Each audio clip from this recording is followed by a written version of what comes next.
こんにちは、ジェニーです。今日は私が日本で初めて一人暮らしを始める時の家探しの体験をお話しします。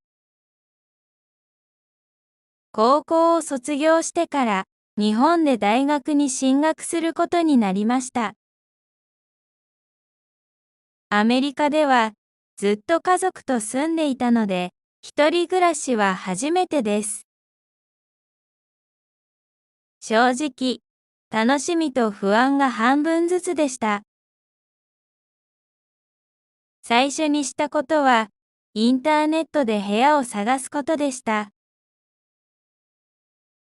スマホで東京アパート一人暮らしと検索すると、たくさんの物件が出てきました。家賃が安いところもあれば、高いけど駅に近いところもあります。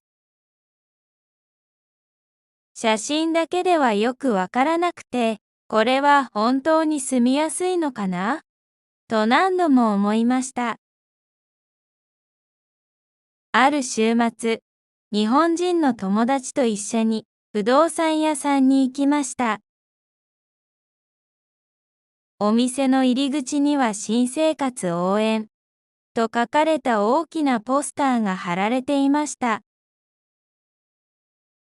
カウンターで担当の人に一人暮らしを始めたいんですと伝えると、パソコンを使っていくつか物件を紹介してくれました。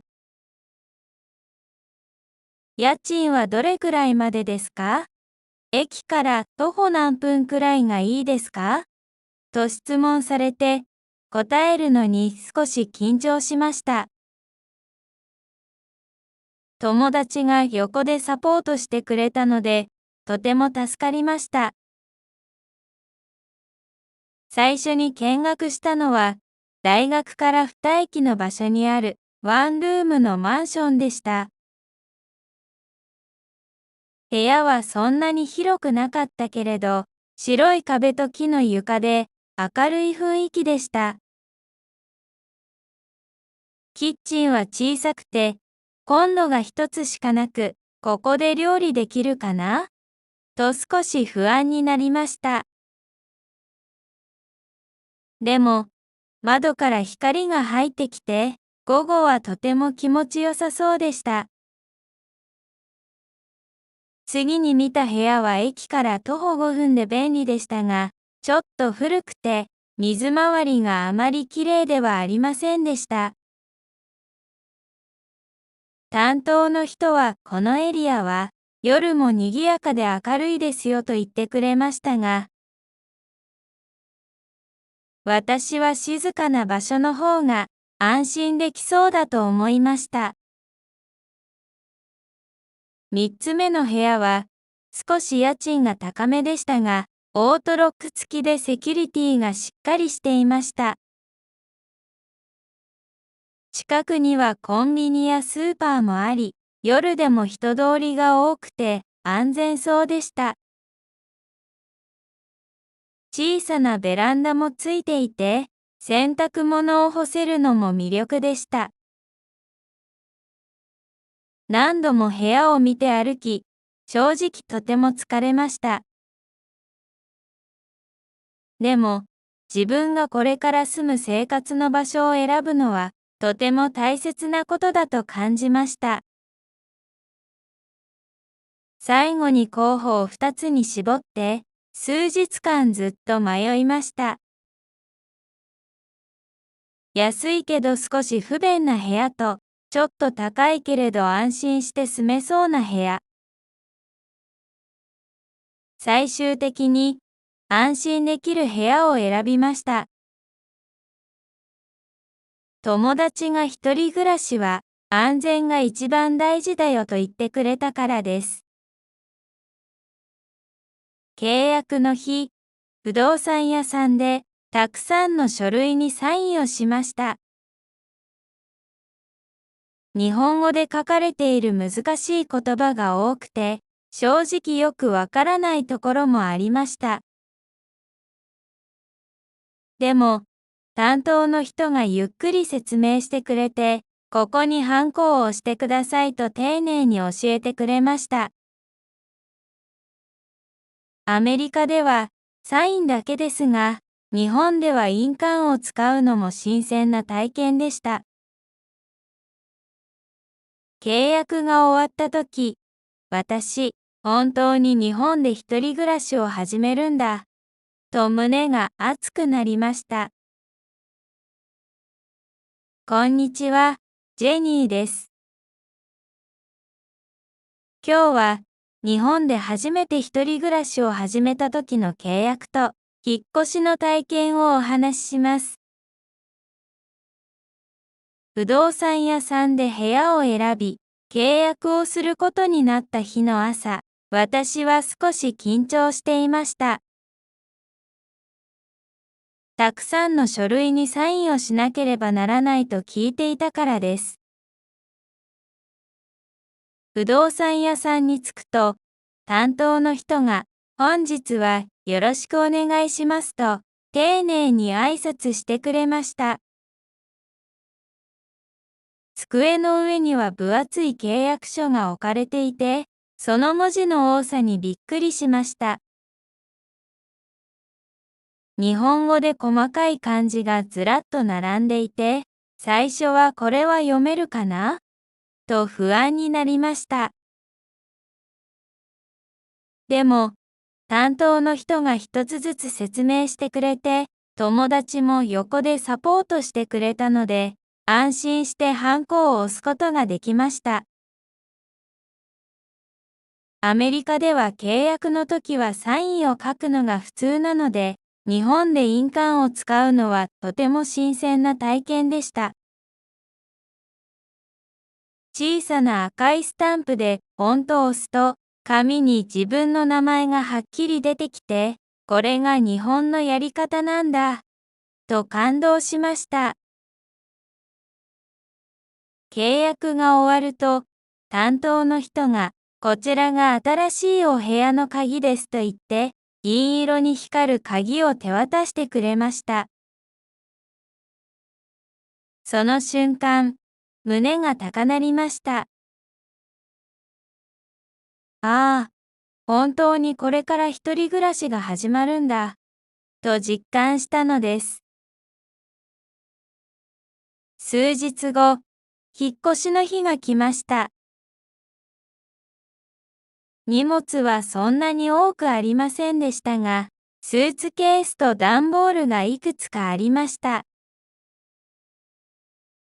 日本では、引っ越し業者を頼む人も多いと聞きましたが、私は友達に手伝ってもらって運ぶことにしました。新しいアパートに着き、玄関で鍵を差し込むと、カチャッと音がして扉が開きました。中に入ると、白い壁と木の床が広がっていて、まだ何もない部屋が私を迎えてくれました。荷物を置いてから、部屋の隅々まで歩いてみました。キッチンのシンクを覗いたり、ベランダに出て、外の景色を見たりしました。周りには低いマンションや一戸建ての家が並んでいて、思っていたよりも静かで落ち着いた雰囲気でした。部屋に座り込んで、しばらく天井を見上げていました。ここが、これからの私の家なんだと思うと、少し不思議で、でもとてもワクワクしました。その日の午後は、近くのコンビニまで歩いて行きました。初めて入ったコンビニは明るくて、食べ物や日用品がぎっしり並んでいました。アメリカのコンビニと違って、お弁当やおにぎりの種類が多くてびっくりしました。試しにツナマヨのおにぎりを買って部屋で食べてみると、とても美味しくて、思わず笑ってしまいました。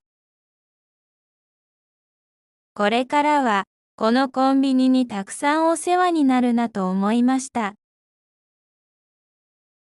夜になると、荷物を少しずつ片付けました。ベッドはまだ届いていなかったので、その日は床に布団を敷いて寝ることにしました。部屋の電気を消すと、外から虫の声や遠くの電車の音が聞こえてきて、日本らしい夜を感じました。少し寂しくもありましたが、ここから新しい生活が始まると思うと、不思議と力が湧いてきました。眠りにつく前に、私は心の中で、一人でも大丈夫。頑張ろうと小さくつぶやきました。こうして、私の新しい生活の第一歩が始まりました。こんにちは、ジェニーです。今日は、日本で初めて一人暮らしを始めたとき、家具や家電を揃えた体験についてお話しします。新しい部屋に引っ越してきたとき、部屋はガランとしていて、荷物の段ボールがいくつかあるだけでした。床に座って見回すと、ああ、これからここに自分で家具を揃えて、家を作っていくんだなと胸が少し高鳴りました。最初に必要だと思ったのは、ベッドでした。布団だけでも寝られるけれど、やっぱり長く住むなら、ベッドがあった方がいいと思ったのです。友達と一緒に大きな家具店に行きました。お店の中には、ソファやテーブル、ベッドがたくさん並んでいて、まるでテーマパークみたいに見えました。ベッドコーナーでは、ふかふかのマットレスや収納付きのベッドなど、種類が多すぎてどれにしようか迷いました。思わず横になって試してみると、店員さんが寝心地をしっかり試してみてくださいねと、ニコニコしながら声をかけてくれました。ちょっと恥ずかしかったけれど、横になった時の感触はやっぱり大事でした。次に見たのは机と椅子でした。大学に入って勉強する時間も増えるので、集中できる机が欲しかったのです。木目が綺麗なシンプルな机と、長時間座っても疲れにくい椅子を選びました。その時自分で勉強する場所を作るんだと思うと、少し大人になった気がしました。家電は、大型電気店に行って買いました。冷蔵庫、電子レンジ、炊飯器、洗濯機。アメリカでは大きな冷蔵庫が普通ですが、日本の一人暮らし用は小さめで、最初はこれで足りるかなと思いました。でも、友達が一人暮らしなら十分だよと教えてくれて、安心しました。炊飯器を買うとき、店員さんが最近はパンも焼けますよと説明してくれてびっくりしました。ご飯だけじゃなく、ケーキやパンも作れるなんて、日本の家電はすごいと思いました。買った家具は配送してもらいましたが、小さな棚や椅子は自分で組み立てることになりました。家に届いた箱を開けると、中にはネジや板がたくさん入っていて、説明書は日本語だけ。最初はこれは難しいかもと思いましたが、イラストを見ながら少しずつ進めていきました。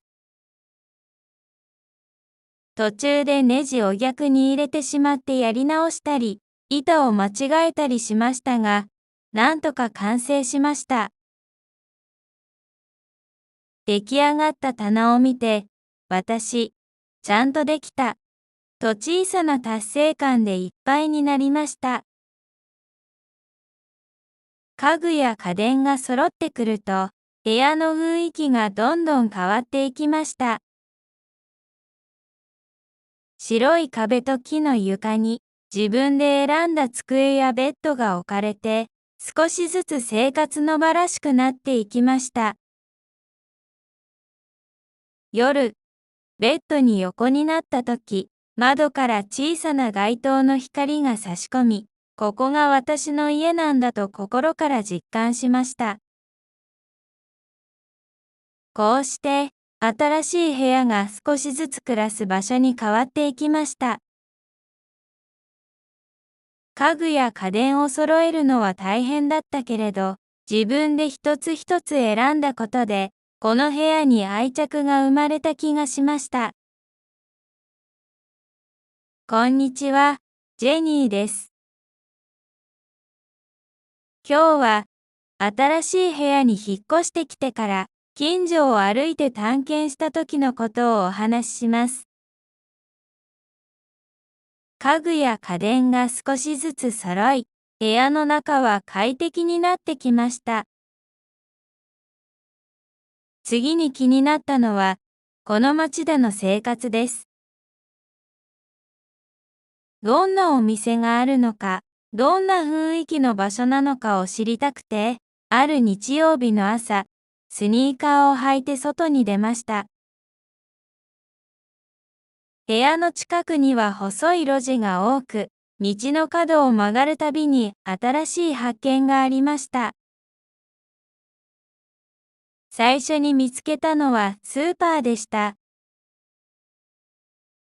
ガラスの扉を開けると、野菜や果物がきれいに並んでいて、値段の札には大きく漢字が書いてあります。キャベツが1玉98円、トマトが3つで198円。数字はわかるけれど、野菜の名前を読むのはちょっと難しかったです。でも、色を見れば大体わかるので安心しました。お肉や魚のコーナーも見て回りました。魚が丸ごと並んでいるのを見て、少しびっくりしました。アメリカでは切り身が多いので、そのままの姿を見ると新鮮に感じました。結局その日は、卵と牛乳とおにぎりを買って帰りました。スーパーを出ると、すぐ近くにコンビニもありました。引っ越した日に行ったコンビニとは別のお店で、中の雰囲気も少し違っていました。日本ではコンビニがたくさんあって、どこに入っても似ているけれど、それぞれにちょっとした個性があるのが面白いなと思いました。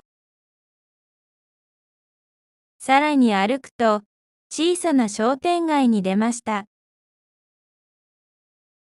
古い看板がかかった八百屋さん、香ばしい匂いのするパン屋さん、そして小さなカフェ。カフェの前には手書きの黒板があって、本日のおすすめ抹茶ラテと書かれていました。思わず入ってみると、中は落ち着いた雰囲気で、常連のお客さんが新聞を読んでいました。カウンターに座って抹茶ラテを注文すると、店員さんがこの辺に引っ越してきたのと声をかけてくれました。はい、先週ですと答えると、じゃあ、ようこそ、と笑顔で迎えてくれて、とても温かい気持ちになりました。その帰り道、小さな公園を見つけました。ベンチがいくつかあり、子供たちが遊んでいました。滑り台やブランコの横で、お母さんたちが楽しそうにおしゃべりしています。私はベンチに座ってしばらく空を見上げていました。静かで平和な雰囲気に包まれて、この街なら安心して暮らせそうと感じました。夜、部屋に帰ってから近所を歩いた地図をノートに描きました。スーパーの場所、カフェの場所、公園の場所。ちょっとした冒険の記録のようで、書きながらまたワクワクしました。こうして少しずつ、この街の空気に慣れていきました。初めての一人暮らしは不安もあるけれど、近所を知ることで安心感が大きくなっていきました。これからもっと、この街での生活が楽しくなりそうです。こんにちは、ジェニーです。今日は、日本での一人暮らしで体験した普段の生活についてお話しします。引っ越して、最初の数日間は、新しい部屋や街に慣れることで精一杯でしたが、少し落ち着いてからは、ちゃんと生活をしなきゃと思うようになりました。朝起きて学校に行き、帰ってきて料理をしたり、洗濯をしたり。アメリカにいた時は家族と一緒に暮らしていたので、全部を自分一人でやるのは初めてのことでした。最初に挑戦したのは、スーパーでの買い物です。スーパーに行くと、野菜や果物、お肉や魚がずらっと並んでいて、見ているだけでも楽しくなりました。でも、日本語のラベルを読むのに少し苦労しました。例えば、長ネギと玉ねぎの漢字がよくわからなくて、スマホで調べながら買いました。周りのお客さんは手際よくカゴに入れていくので、私も早く慣れなきゃと思いました。ある日、安売りしていたお米を買ってみました。重たい袋を抱えて部屋まで運ぶのは大変でしたが、日本に住むならやっぱりお米を炊いて食べたい、と思ったのです。炊飯器にお米と水を入れてスイッチを押すと、部屋中にふわっと甘い香りが広がりました。炊きたての白いご飯を一口食べたとき、ああ、日本で本当に生活しているんだと強く感じました。料理も少しずつ挑戦しました。最初に作ったのは卵焼きです。YouTube で作り方を見ながらやったのですが、巻くのがうまくいかなくて、ただのスクランブルエッグみたいになってしまいました。でも、味は悪くなくて、自分で作ったというだけで嬉しくなりました。次の日は、味噌汁に挑戦しました。だしの粉と味噌を入れて、豆腐とわかめを加えるだけ。とても簡単だったのに、体が温まってほっとしました。掃除や洗濯も大切な日課になりました。アメリカでは洗濯機は大きなものが多いですが、日本の一人暮らし用は小さくて可愛いサイズです。初めて使った時は、ボタンが全部日本語で書いてあって戸惑いましたが、友達に教えてもらいながら覚えました。ベランダに洗濯物を干すと、風でシャツが揺れて、これぞ日本の一人暮らし、とちょっと誇らしい気持ちになりました。一方で、失敗することもありました。ある日、カレーを作ろうとして野菜を切りすぎてしまい、大きな鍋いっぱいのカレーができてしまいました。数日間、朝も夜もずっとカレーで、途中で少し飽きてしまいました。でも、最後には冷凍して保存できると知って、なるほど、これが一人暮らしの工夫なんだと学びました。夜は、スーパーで買ったお菓子を食べながら宿題をしたり、好きなドラマを見たりします。静かな部屋で一人の時間を過ごすと、少し寂しい気持ちになることもあります。でも、机の上に置いた観葉植物や壁に貼った写真を見ると、不思議と元気が出ました。こうして毎日を少しずつ積み重ねるうちに、ああ、私はちゃんと一人で生活できているんだと実感しました。洗濯物が風に揺れる音、炊飯器から立ち上る湯気、夜に聞こえる遠くの電車の音。どれも小さなことだけど、全部が私の暮らしの一部になっていきました。こうして、普段の生活の中にも、たくさんの学びや発見があることを知りました。一人暮らしは決して楽ではないけれど、自由と責任があるからこそ、毎日が特別に感じられます。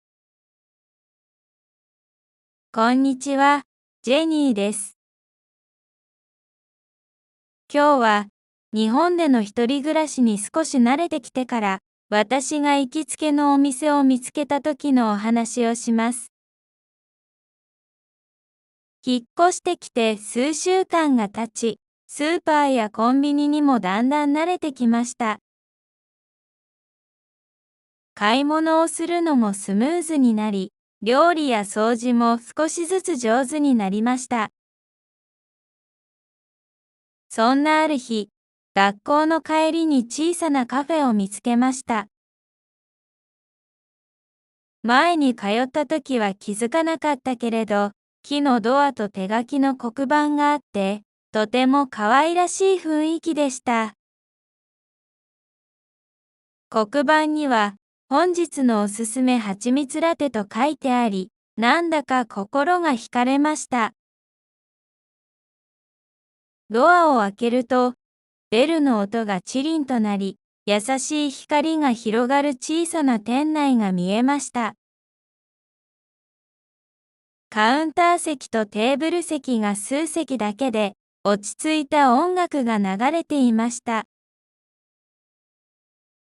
私が少し戸惑いながら席に座ると、店員さんがいらっしゃいませと、笑顔で声をかけてくれました。注文した蜂蜜ラテは、ほんのり甘くて温かく、体だけでなく心までほっとする味でした。その時、ここなら何度も来たいと直感しました。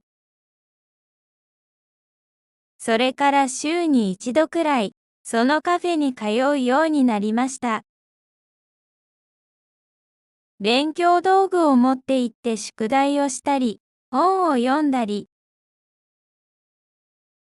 少しずつ顔を覚えてもらい、いつものラテでいいですかと聞かれるようになった時は、とても嬉しかったです。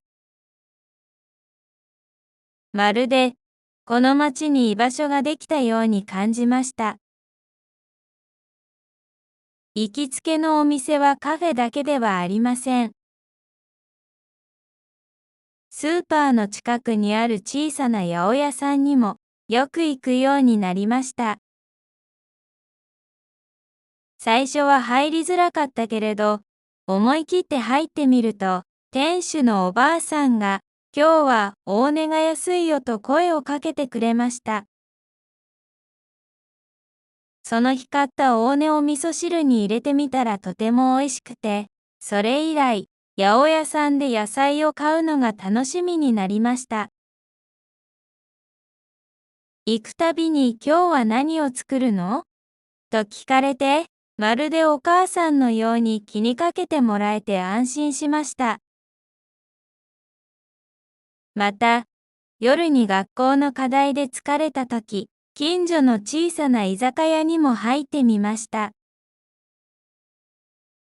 カウンターだけの小さなお店で、のれんをくぐると、常連のお客さんたちがお疲れ、と声を掛け合っていました。私が一人で座ると、店主のおじさんが初めて、と気さくに話しかけてくれました。頼んだ焼き鳥は香ばしく、ビールの代わりに頼んだウーロン茶とよく合いました。隣に座っていた会社員の人が、日本に留学してるの？頑張ってねと言ってくれて、胸が温かくなりました。その日から、その居酒屋も時々寄るようになりました。こうして、私の生活の中に行きつけと呼べる場所が、少しずつ増えていきました。スーパーで顔を覚えてもらい、八百屋さんでおまけをしてもらい、カフェで名前を呼んでもらう。そんな小さな出来事が重なって、私はもうこの町の一部なんだと思えるようになりました。一人暮らしは、最初は不安でいっぱいでした。でも、こうしたお店との出会いが、暮らしを豊かにしてくれました。買い物や食事がただの作業ではなく、人とのつながりを感じる時間になりました。行きつけのお店があることで、この街はもう知らない場所ではなくなりました。ここが私の家であり、日常であり、大切な居場所になったのです。こんにちは、ジェニーです。今日は、私が日本で初めて一人暮らしを始める時の家探しの体験をお話しします。高校を卒業してから、日本で大学に進学することになりました。アメリカでは、ずっと家族と住んでいたので、一人暮らしは初めてです。正直、楽しみと不安が半分ずつでした。最初にしたことは、インターネットで部屋を探すことでした。スマホで東京アパート一人暮らしと検索すると、たくさんの物件が出てきました。家賃が安いところもあれば、高いけど駅に近いところもあります。写真だけではよくわからなくて、これは本当に住みやすいのかなと何度も思いました。ある週末、日本人の友達と一緒に不動産屋さんに行きました。お店の入り口には新生活応援と書かれた大きなポスターが貼られていました。カウンターで担当の人に一人暮らしを始めたいんですと伝えると、パソコンを使っていくつか物件を紹介してくれました。家賃はどれくらいまでですか？駅から徒歩何分くらいがいいですか？と質問されて、答えるのに少し緊張しました。友達が横でサポートしてくれたので、とても助かりました。最初に見学したのは、大学から2駅の場所にあるワンルームのマンションでした。部屋はそんなに広くなかったけれど、白い壁と木の床で明るい雰囲気でした。キッチンは小さくて、コンロが一つしかなく、ここで料理できるかなと少し不安になりました。でも、窓から光が入ってきて、午後はとても気持ちよさそうでした。次に見た部屋は駅から徒歩5分で便利でしたが、ちょっと古くて、水回りがあまりきれいではありませんでした。担当の人はこのエリアは夜も賑やかで明るいですよと言ってくれましたが、私は静かな場所の方が安心できそうだと思いました。3つ目の部屋は少し家賃が高めでしたが、オートロック付きでセキュリティがしっかりしていました。近くにはコンビニやスーパーもあり、夜でも人通りが多くて安全そうでした。小さなベランダもついていて、洗濯物を干せるのも魅力でした。何度も部屋を見て歩き、正直とても疲れました。でも、自分がこれから住む生活の場所を選ぶのは、とても大切なことだと感じました。最後に候補を2つに絞って、数日間ずっと迷いました。安いけど少し不便な部屋と、ちょっと高いけれど安心して住めそうな部屋。最終的に、安心できる部屋を選びました。友達が一人暮らしは、安全が一番大事だよと言ってくれたからです。契約の日、不動産屋さんで、たくさんの書類にサインをしました。日本語で書かれている難しい言葉が多くて、正直よくわからないところもありました。でも、担当の人がゆっくり説明してくれて、ここにハンコを押してくださいと丁寧に教えてくれました。アメリカではサインだけですが、日本では印鑑を使うのも新鮮な体験でした。契約が終わった時、私、本当に日本で一人暮らしを始めるんだ、と胸が熱くなりました。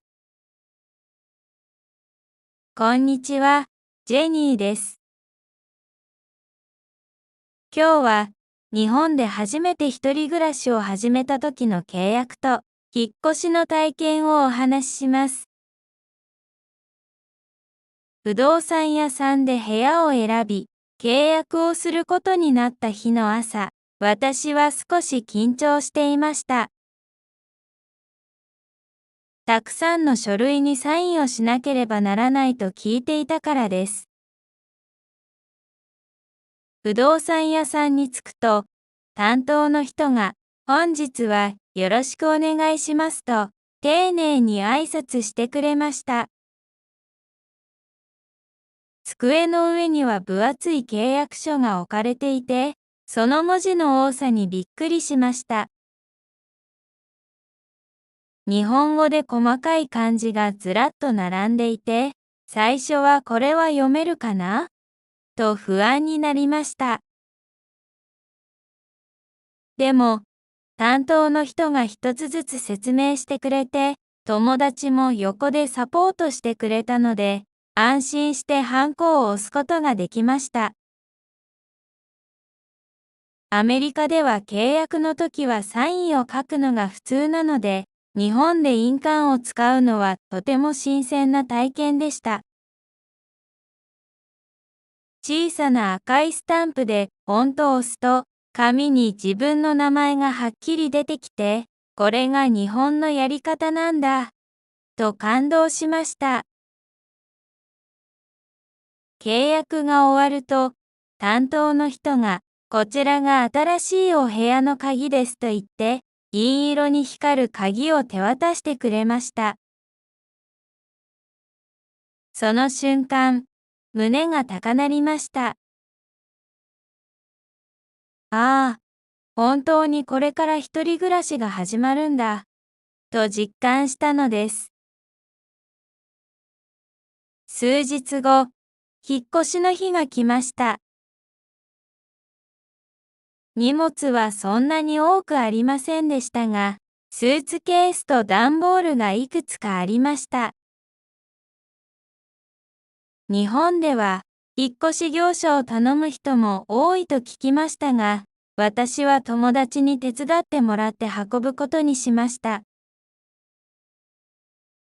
新しいアパートに着き、玄関で鍵を差し込むと、カチャッと音がして扉が開きました。中に入ると、白い壁と木の床が広がっていて、まだ何もない部屋が私を迎えてくれました。荷物を置いてから、部屋の隅々まで歩いてみました。キッチンのシンクを覗いたり、ベランダに出て、外の景色を見たりしました。周りには低いマンションや一戸建ての家が並んでいて、思っていたよりも静かで落ち着いた雰囲気でした。部屋に座り込んで、しばらく天井を見上げていました。ここが、これからの私の家なんだと思うと、少し不思議で、でもとてもワクワクしました。その日の午後は、近くのコンビニまで歩いて行きました。初めて入ったコンビニは明るくて、食べ物や日用品がぎっしり並んでいました。アメリカのコンビニと違って、お弁当やおにぎりの種類が多くてびっくりしました。試しにツナマヨのおにぎりを買って部屋で食べてみると、とても美味しくて、思わず笑ってしまいました。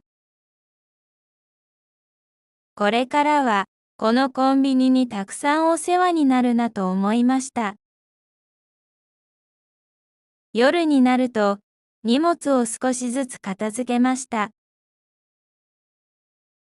ベッドはまだ届いていなかったので、その日は床に布団を敷いて寝ることにしました。部屋の電気を消すと、外から虫の声や遠くの電車の音が聞こえてきて、日本らしい夜を感じました。少し寂しくもありましたが、ここから新しい生活が始まると思うと、不思議と力が湧いてきました。眠りにつく前に、私は心の中で、一人でも大丈夫。頑張ろうと小さくつぶやきました。こうして、私の新しい生活の第一歩が始まりました。こんにちは、ジェニーです。今日は、日本で初めて一人暮らしを始めたとき、家具や家電を揃えた体験についてお話しします。新しい部屋に引っ越してきたとき、部屋はガランとしていて、荷物の段ボールがいくつかあるだけでした。床に座って見回すと、ああ、これからここに自分で家具を揃えて、家を作っていくんだなと胸が少し高鳴りました。最初に必要だと思ったのは、ベッドでした。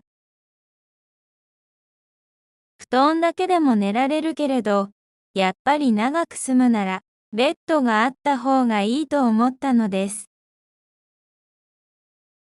友達と一緒に大きな家具店に行きました。お店の中には、ソファやテーブル、ベッドがたくさん並んでいて、まるでテーマパークみたいに見えました。ベッドコーナーでは、ふかふかのマットレスや収納付きのベッドなど、種類が多すぎてどれにしようか迷いました。思わず横になって試してみると、店員さんが寝心地をしっかり試してみてくださいねと、ニコニコしながら声をかけてくれました。ちょっと恥ずかしかったけれど、横になった時の感触はやっぱり大事でした。次に見たのは机と椅子でした。大学に入って勉強する時間も増えるので、集中できる机が欲しかったのです。木目が綺麗なシンプルな机と、長時間座っても疲れにくい椅子を選びました。その時自分で勉強する場所を作るんだと思うと、少し大人になった気がしました。家電は、大型電気店に行って買いました。冷蔵庫、電子レンジ、炊飯器、洗濯機。アメリカでは大きな冷蔵庫が普通ですが、日本の一人暮らし用は小さめで、最初はこれで足りるかなと思いました。でも、友達が一人暮らしなら十分だよと教えてくれて、安心しました。炊飯器を買うとき、店員さんが最近はパンも焼けますよと説明してくれてびっくりしました。ご飯だけじゃなく、ケーキやパンも作れるなんて、日本の家電はすごいと思いました。買った家具は配送してもらいましたが、小さな棚や椅子は自分で組み立てることになりました。家に届いた箱を開けると、中にはネジや板がたくさん入っていて、説明書は日本語だけ。最初はこれは難しいかもと思いましたが、イラストを見ながら少しずつ進めていきました。途中でネジを逆に入れてしまってやり直したり、板を間違えたりしましたが、なんとか完成しました。出来上がった棚を見て、私、ちゃんとできた、と小さな達成感でいっぱいになりました。家具や家電が揃ってくると、部屋の雰囲気がどんどん変わっていきました。白い壁と木の床に自分で選んだ机やベッドが置かれて、少しずつ生活の場らしくなっていきました。夜、ベッドに横になった時、窓から小さな街灯の光が差し込み、ここが私の家なんだと心から実感しました。こうして、新しい部屋が少しずつ暮らす場所に変わっていきました。家具や家電を揃えるのは大変だったけれど、自分で一つ一つ選んだことで、この部屋に愛着が生まれた気がしました。こんにちは、ジェニーです。今日は、新しい部屋に引っ越してきてから、近所を歩いて探検した時のことをお話しします。家具や家電が少しずつ揃い、部屋の中は快適になってきました。次に気になったのは、この街での生活です。どんなお店があるのか、どんな雰囲気の場所なのかを知りたくて、ある日曜日の朝、スニーカーを履いて外に出ました。部屋の近くには細い路地が多く、道の角を曲がるたびに新しい発見がありました。最初に見つけたのはスーパーでした。ガラスの扉を開けると、野菜や果物がきれいに並んでいて、値段の札には大きく漢字が書いてあります。キャベツが1玉98円、トマトが3つで198円。数字はわかるけれど、野菜の名前を読むのはちょっと難しかったです。でも、色を見れば大体わかるので安心しました。お肉や魚のコーナーも見て回りました。魚が丸ごと並んでいるのを見て、少しびっくりしました。アメリカでは切り身が多いので、そのままの姿を見ると新鮮に感じました。結局その日は、卵と牛乳とおにぎりを買って帰りました。スーパーを出ると、すぐ近くにコンビニもありました。引っ越した日に行ったコンビニとは別のお店で、中の雰囲気も少し違っていました。日本ではコンビニがたくさんあって、どこに入っても似ているけれど、それぞれにちょっとした個性があるのが面白いなと思いました。さらに歩くと、小さな商店街に出ました。古い看板がかかった八百屋さん、香ばしい匂いのするパン屋さん、そして小さなカフェ。カフェの前には手書きの黒板があって、本日のおすすめ抹茶ラテと書かれていました。思わず入ってみると、中は落ち着いた雰囲気で、常連のお客さんが新聞を読んでいました。カウンターに座って抹茶ラテを注文すると、店員さんがこの辺に引っ越してきたの？と声をかけてくれました。はい、先週ですと答えると、じゃあ、ようこそ、と笑顔で迎えてくれて、とても温かい気持ちになりました。その帰り道、小さな公園を見つけました。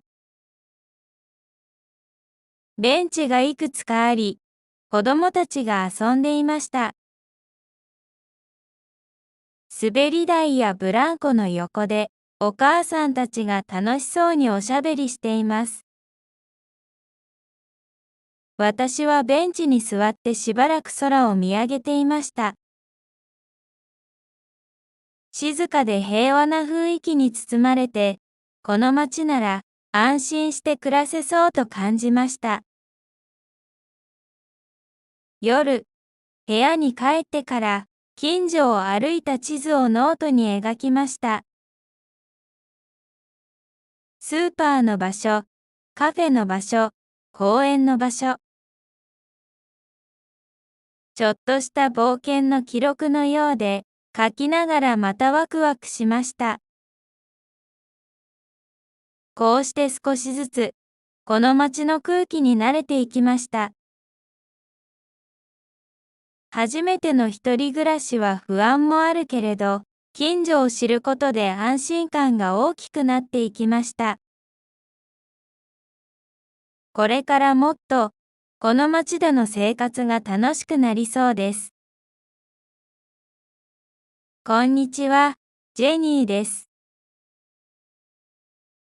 今日は、日本での一人暮らしで体験した普段の生活についてお話しします。引っ越して、最初の数日間は、新しい部屋や街に慣れることで精一杯でしたが、少し落ち着いてからは、ちゃんと生活をしなきゃと思うようになりました。朝起きて学校に行き、帰ってきて料理をしたり、洗濯をしたり。アメリカにいた時は家族と一緒に暮らしていたので、全部を自分一人でやるのは初めてのことでした。最初に挑戦したのは、スーパーでの買い物です。スーパーに行くと、野菜や果物、お肉や魚がずらっと並んでいて、見ているだけでも楽しくなりました。でも、日本語のラベルを読むのに少し苦労しました。例えば、長ネギと玉ねぎの漢字がよくわからなくて、スマホで調べながら買いました。周りのお客さんは手際よくカゴに入れていくので、私も早く慣れなきゃと思いました。ある日、安売りしていたお米を買ってみました。重たい袋を抱えて部屋まで運ぶのは大変でしたが、日本に住むならやっぱりお米を炊いて食べたい、と思ったのです。炊飯器にお米と水を入れてスイッチを押すと、部屋中にふわっと甘い香りが広がりました。炊きたての白いご飯を一口食べたとき、ああ、日本で本当に生活しているんだと強く感じました。料理も少しずつ挑戦しました。最初に作ったのは卵焼きです。YouTube で作り方を見ながらやったのですが、巻くのがうまくいかなくて、ただのスクランブルエッグみたいになってしまいました。でも、味は悪くなくて、自分で作ったというだけで嬉しくなりました。次の日は、味噌汁に挑戦しました。だしの粉と味噌を入れて、豆腐とわかめを加えるだけ。とても簡単だったのに、体が温まってほっとしました。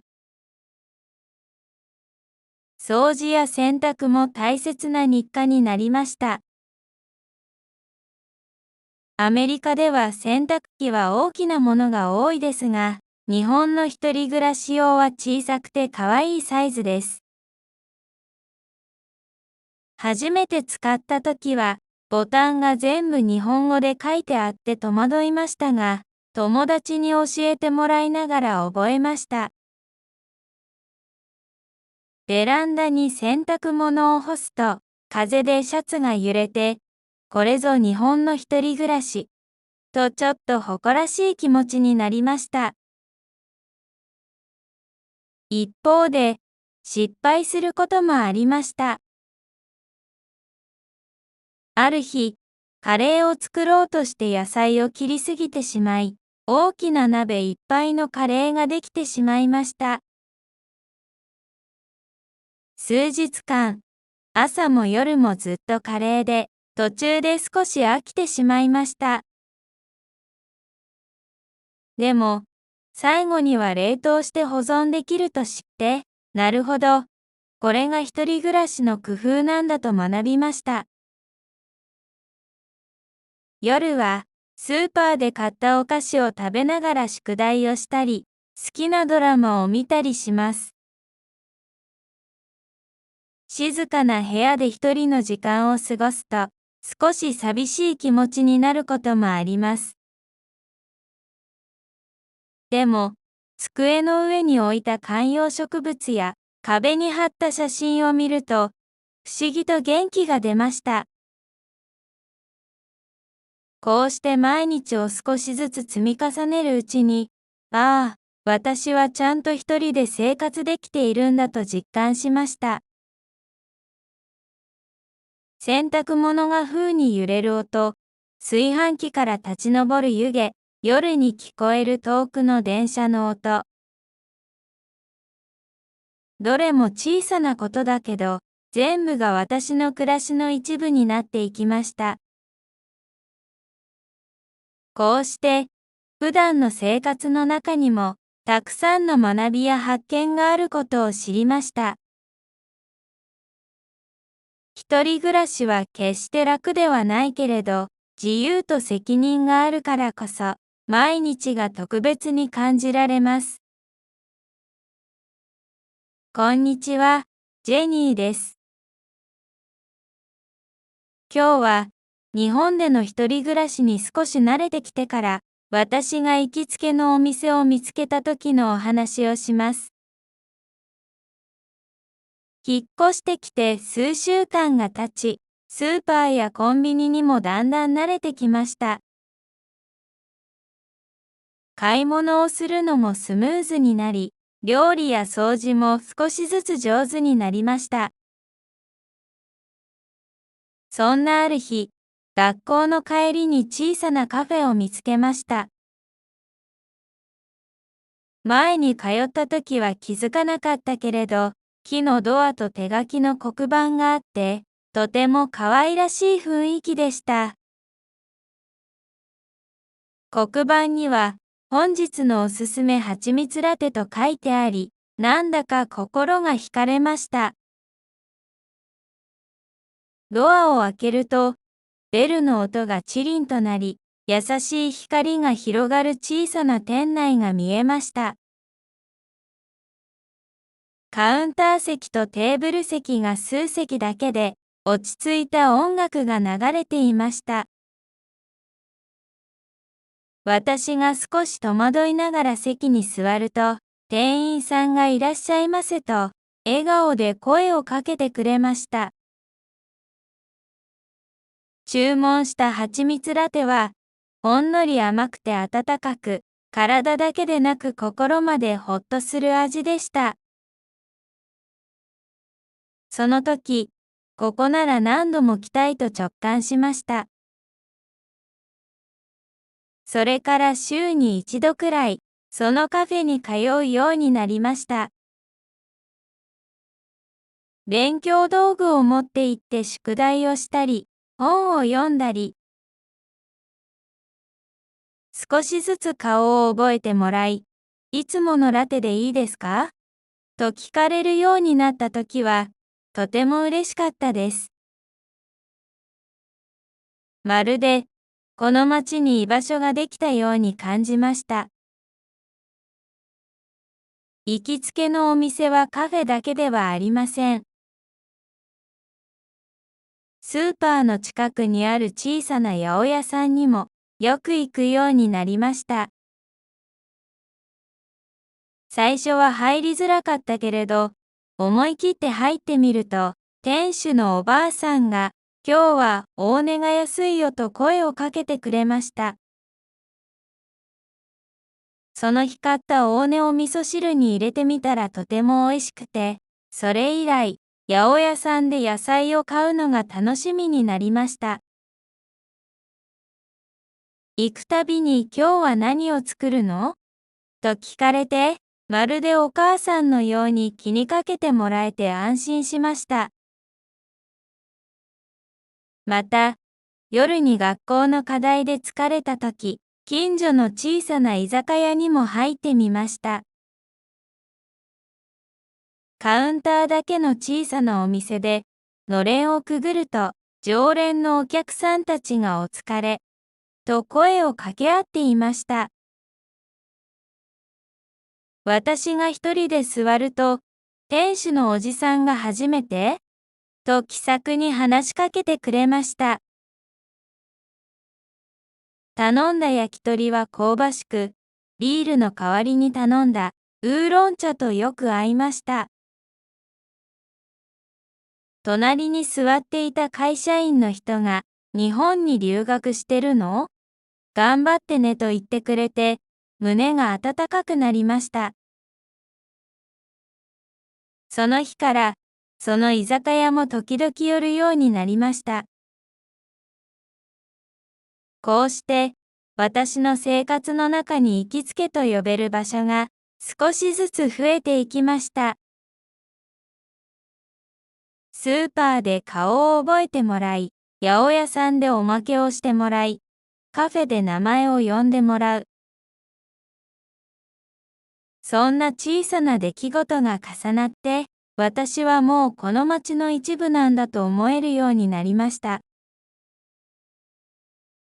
一人暮らしは、最初は不安でいっぱいでした。